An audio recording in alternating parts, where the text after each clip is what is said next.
Miongoni mwa stori kubwa sana siku ya leo ni kuhusiana na Shamsa Ford, mwigizaji wa filamu za Bongo, na ni miongoni mwa mtu maarufu sana ambaye wameweza watu kumfahamu kulingana na mambo yake mtandaoni, kujiposti na kueleza hisia kuhusiana na mume wake na watu wakamfahamu kwa namna hiyo.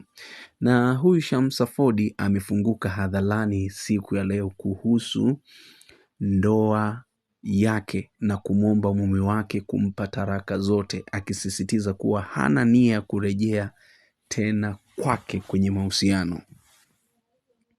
Kupitia ukurasa wake wa Instagram, Shamsa alichapisha video inayomuonyesha akilia huku akieleza kwa hisia kuwa anataka kupewa talaka kamili na si talaka moja, akidai kuwa amefikia uamuzi wa kuhitimisha au kufikia ukingo wa ndoa yao. Na nukuu kidogo Shamsa Ford alichokisema: "Naomba talaka zote, sitaki talaka moja. Kwa nini unaning'ang'ania? Umenizaa wewe?" amesema Shamsa, akimaanisha kuwa anahitaji talaka 3 ili kumaliza rasmi ndoa yao kwa mujibu wa imani ya Kiislamu.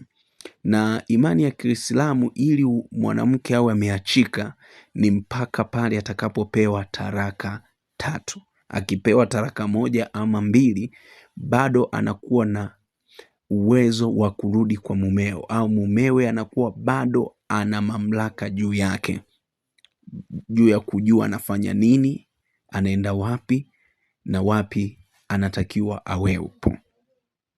Katika ujumbe wake, Shamsa pia alimjibu mume wake ambaye alimtaka aache kuzungumzia masuala yao kwenye mitandao ya kijamii.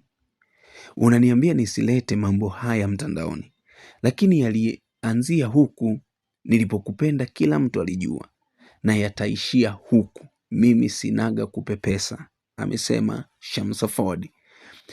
Kauli hiyo imeibua mjadala mkubwa miongoni mwa watumiaji wa mitandao ya kijamii, huku wengine wakisubiri kuona kama mume wake atajibu